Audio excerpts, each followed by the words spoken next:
can't see my screen. Oh, that does help a little bit. But Here we go. Welcome, welcome, welcome to the Dialogues About Death show with your host, Chris Miller. There you are. Good morning, everyone. Well, we both put our glasses on, and I can see your little ring light in your glasses. And I can see yours too. Really? Oh, I don't I have know. a ring light on. All right. Well, you guys are now seeing behind the scenes. We're pulling back the curtain today on the Dialogues About Death show. And Yes. I just wanted to make a little announcement because yesterday, Chris, you were on a panel discussion at the Dialogues About Death. No, sorry.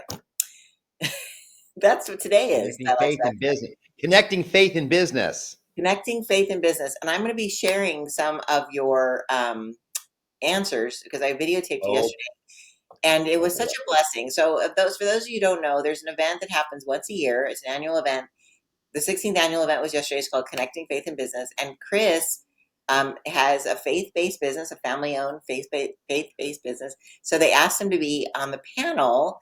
Chris, tell me a little bit about your experience on that. I want to get people a little up to date because they're going to see some post about it.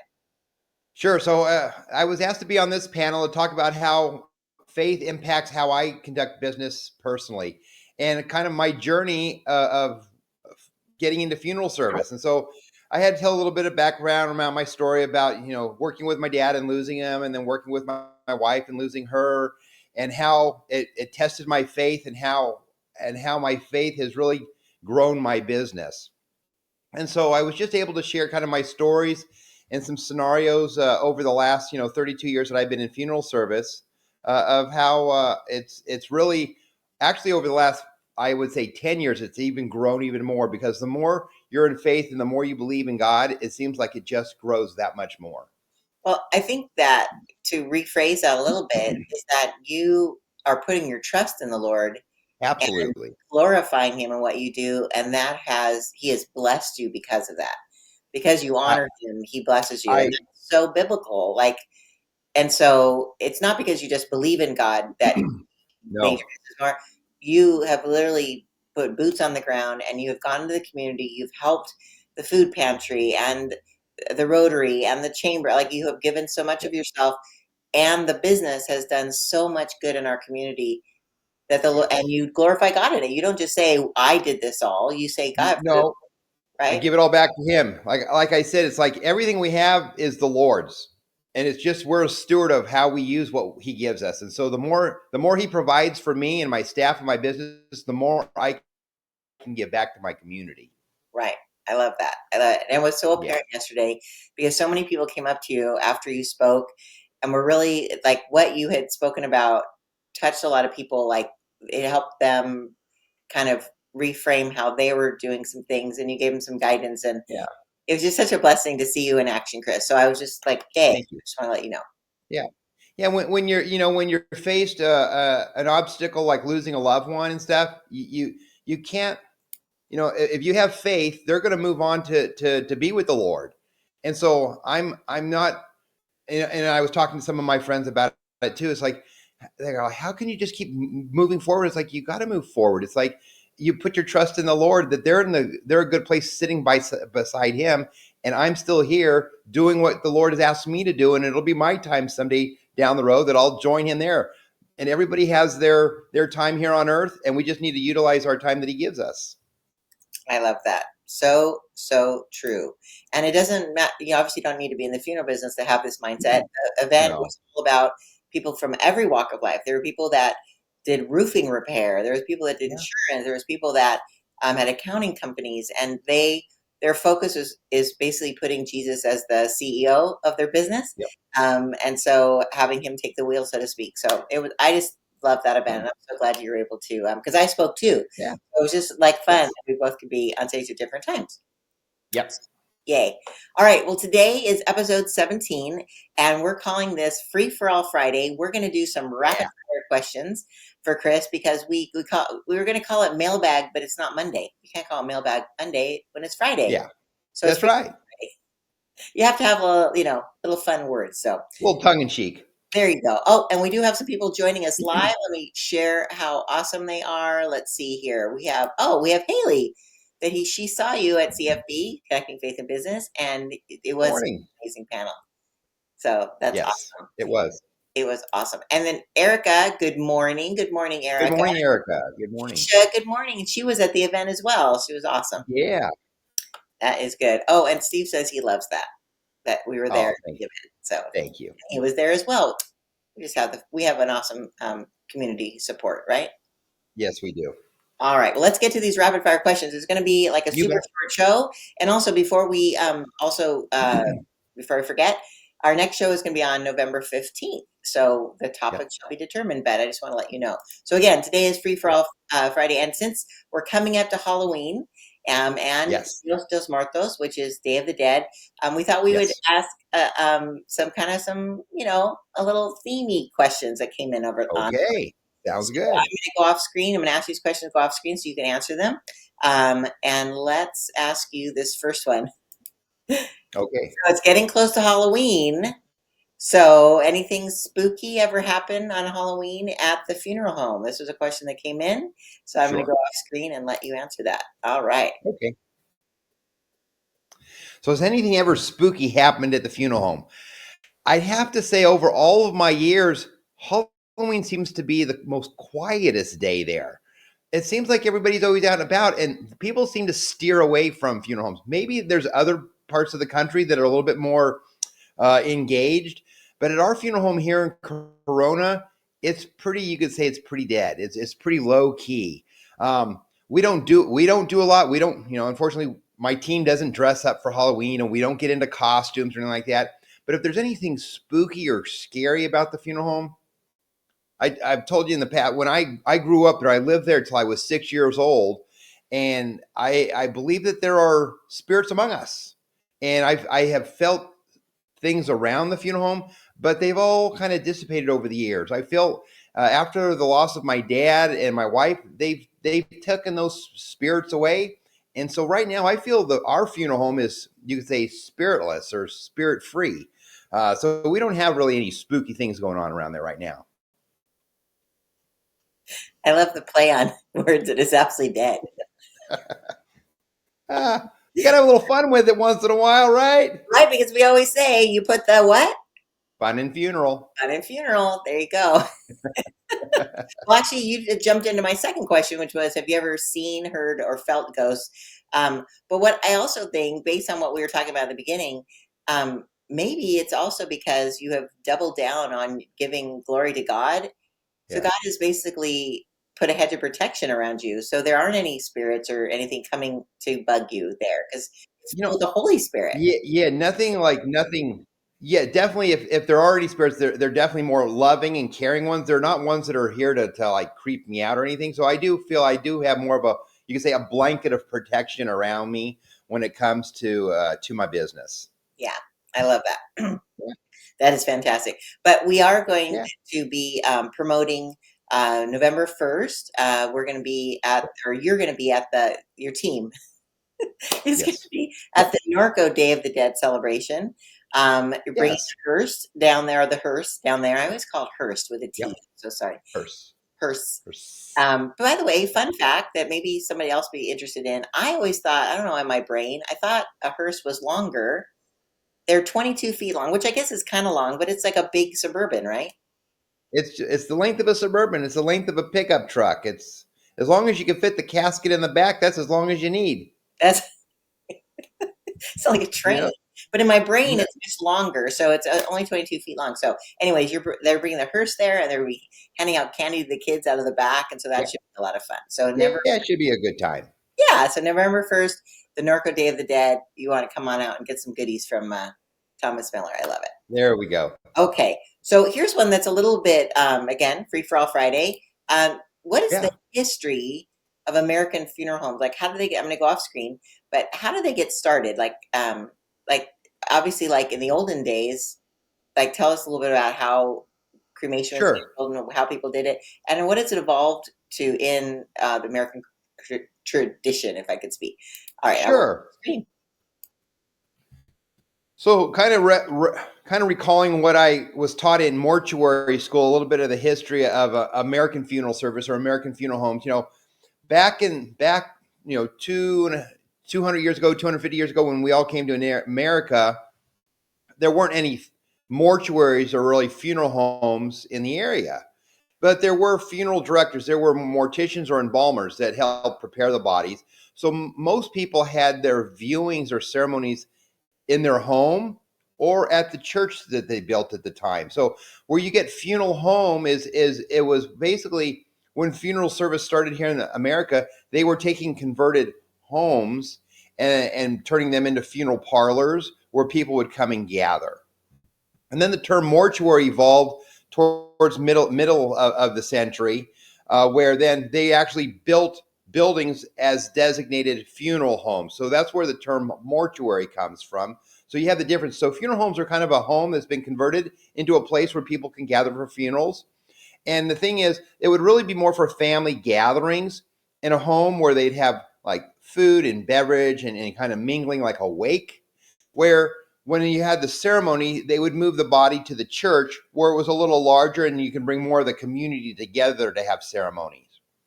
But coming back to the mortuary, since mortuaries were built as a funeral home, most mortuaries are built on a single level, so it's a single story building.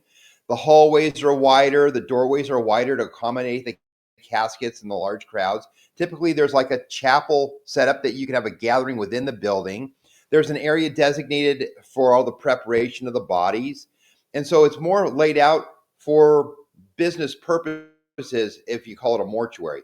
And where if you go to a funeral home, you're going to have like a house that's been converted. So you have all these little tiny rooms. So it's really more difficult to have gatherings in there. And then there's not the right, they would turn like a kitchen into the preparation area. So the rooms were smaller and not really conducive for preparing bodies. And then also there were basements and attics and different levels. And so they had to put elevators into some of these homes to make it work. So that's kind of the history and the difference between a funeral home and a mortuary and how it's evolved over the last 200 years.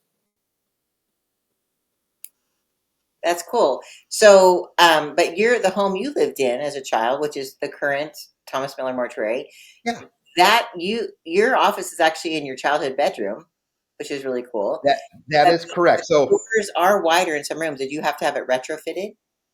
no, so our funeral home at the time when it was built back in the 60s was built as a mortuary, but Oh, they also operated the ambulance service out of the funeral home. And so they had 3 apartments that were built into the funeral home. So then people were on call. We didn't have cell phones and pagers and answering services. So people had to be on site to answer the phones to then be dispatched. So people lived on site.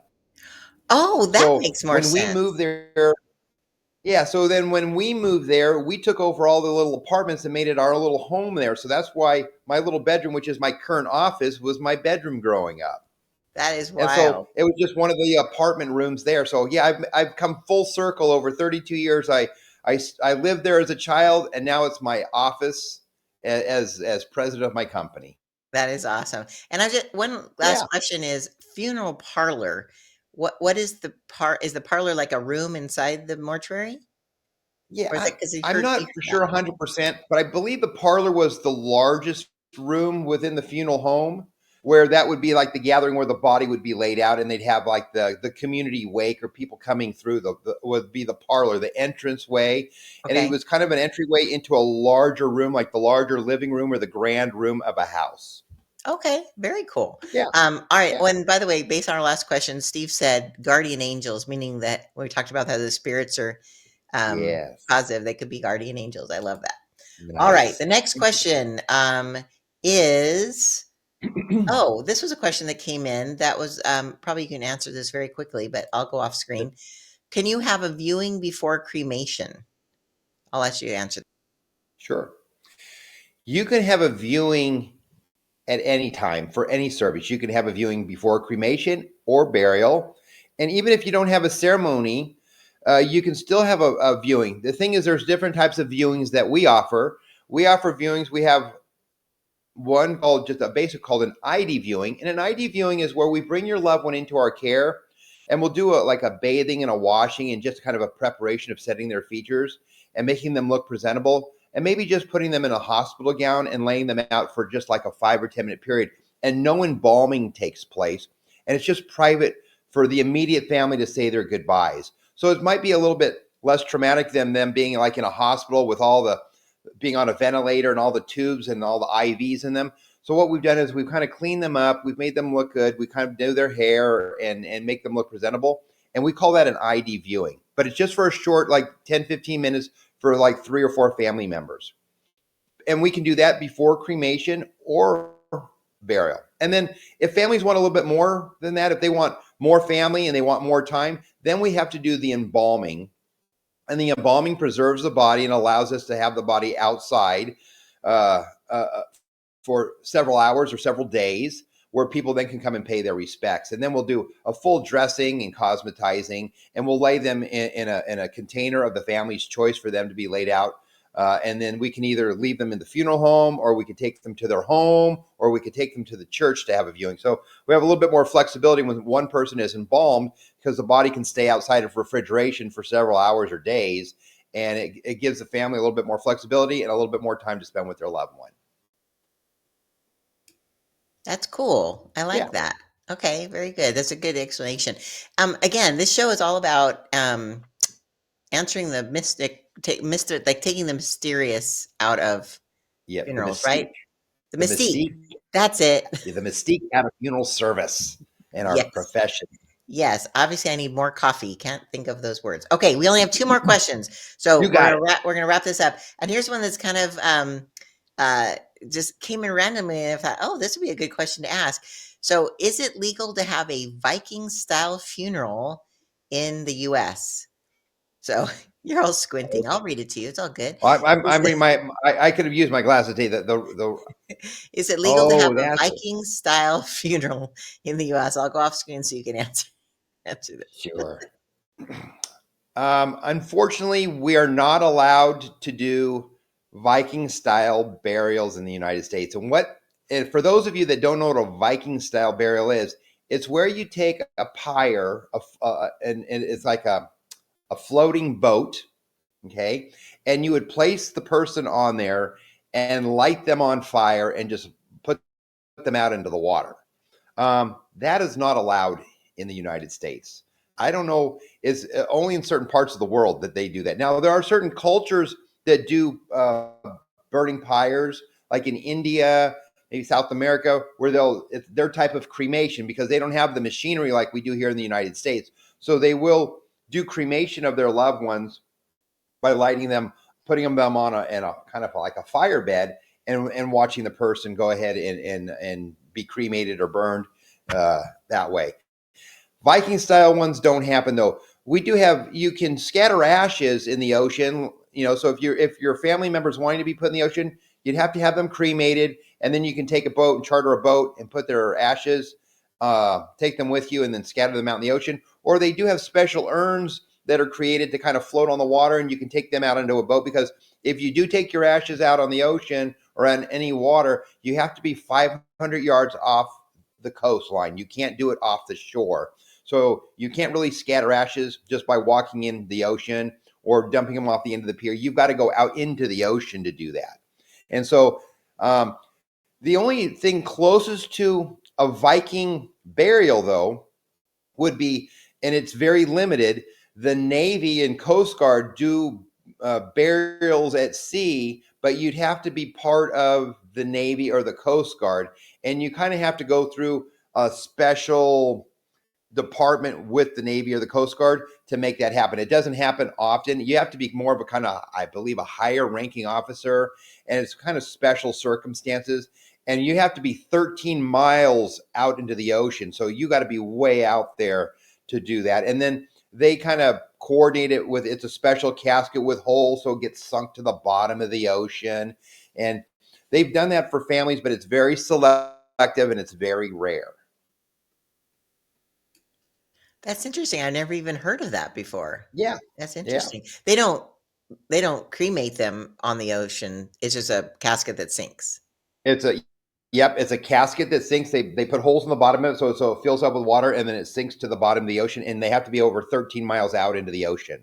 Wow. Okay. Yeah. I'm surprised they Yeah, so never it's kind of like in international waters. Okay.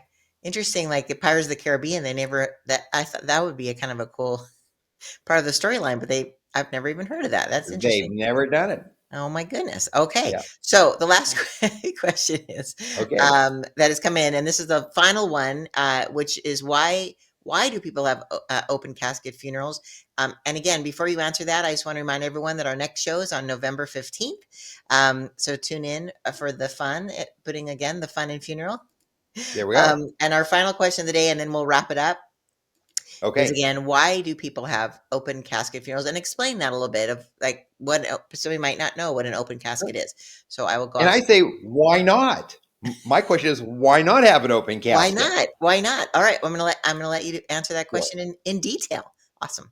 Sure.